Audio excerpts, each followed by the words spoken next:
ಮಾನ್ಯ ಕುಮಾರಸ್ವಾಮಿ ಅವರು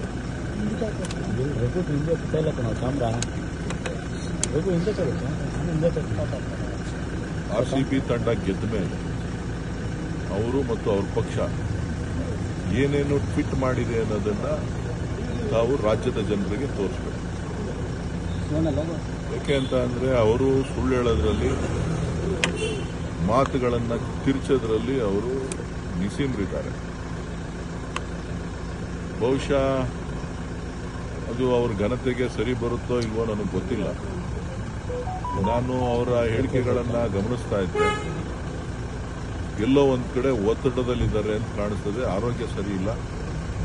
ಆರೋಗ್ಯದ ಕಡೆ ಗಮನ ಹರಿಸಿ ಈ ರಾಷ್ಟ್ರದ ಜನರಿಗೆ ಇನ್ನೂ ಹೆಚ್ಚಿನ ಸೇವೆ ಮಾಡೋದಕ್ಕೆ ಅವರು ಚಿಂತನೆ ಮಾಡಲಿ ಅಂತೇಳಿ ನಾನು ಮನವಿ ಮಾಡಿದೆ.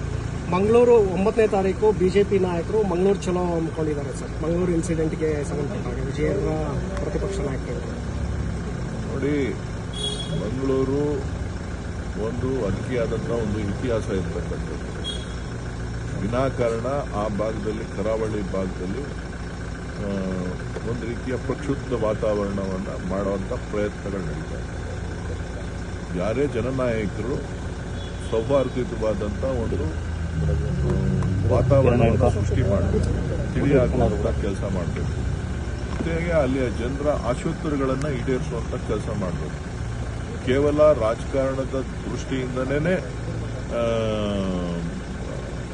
ಜನರಿಗೆ ಭಾವನಾತ್ಮಕವಾಗಿ ಎತ್ಕಟ್ಟುವಂಥ ಕೆಲಸ ಇದೆಯಲ್ಲ, ಅದು ಸರಿ ಇಲ್ಲ.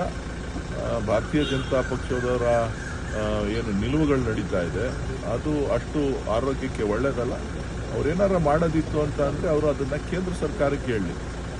ಅವ್ರ ಸರ್ಕಾರದ ನೀತಿ ನಿಯಮಗಳು, ಅವರು ರಾಜ್ಯಗಳು, ಬೇರೆ ಬೇರೆ ರಾಜ್ಯಗಳಲ್ಲಿ ಅವ್ರು ತೆಗೆದುಕೊಳ್ತಾ ಇರ್ತಕ್ಕಂಥ ತೀರ್ಮಾನಗಳು, ಅದು ಅಲ್ಲಿ ಒಂದು ಕಡೆ ಮಾತು, ಇಲ್ಲೊಂಥರ ಮಾತಿದೆ. ಅದನ್ನು ಅವ್ರ ನಾಯಕರ ಮಾತುಗಳನ್ನು ಗಮನದಲ್ಲಿಟ್ಕೊಂಡು ಆಮೇಲೆ ಸದನದಲ್ಲಿ DK ಶಿವಕುಮಾರ್ ಅವರು ಬಿಚ್ಚಿಡುವಂಥದ್ದು ಏನಿಲ್ಲ. ನಾನೇ ಅದನ್ನು ಒಪ್ಕೊಳ್ತೀನಿ. ರಾಜ್ಕುಮಾರ್ ಇನ್ಸಿಡೆಂಟ್ ಸಂದರ್ಭದಲ್ಲಿ ಇಬ್ಬರು ಡೆತ್ ಆಗಿದ್ರು ಅಂತ ಕುಮಾರಸ್ವಾಮಿ ಮಾತನ್ನ ಸೀರಿಯಸ್ ಆಗಿ ತಗೊಳ್ಳೋಂಥ ಅವಶ್ಯಕತೆ ಇಲ್ಲ. ಹೇಳಿದ್ನಲ್ಲ, ಅವರು ಬೆಳಿಗ್ಗೆ ಒಂದು ರಾತ್ರಿ ಒಂದು ಹೇಳ್ತಾರೆ. ಈಗೇನು ಸರ್ಕಾರ ಏನು ಈ ಸಾವಿನ ಬಗ್ಗೆ ಆದಂಥ ದುರಂತದ ಬಗ್ಗೆ ಅವರೇನು ಎಸ್ಕೇಪ್ ಆಗ್ತಾರೆ, ಎಲ್ಲವನ್ನು ಕೂಡ ಒಪ್ಕೊಂಡಿದ್ದಾರೆ. ಆ ಘಟನೆಗಳನ್ನು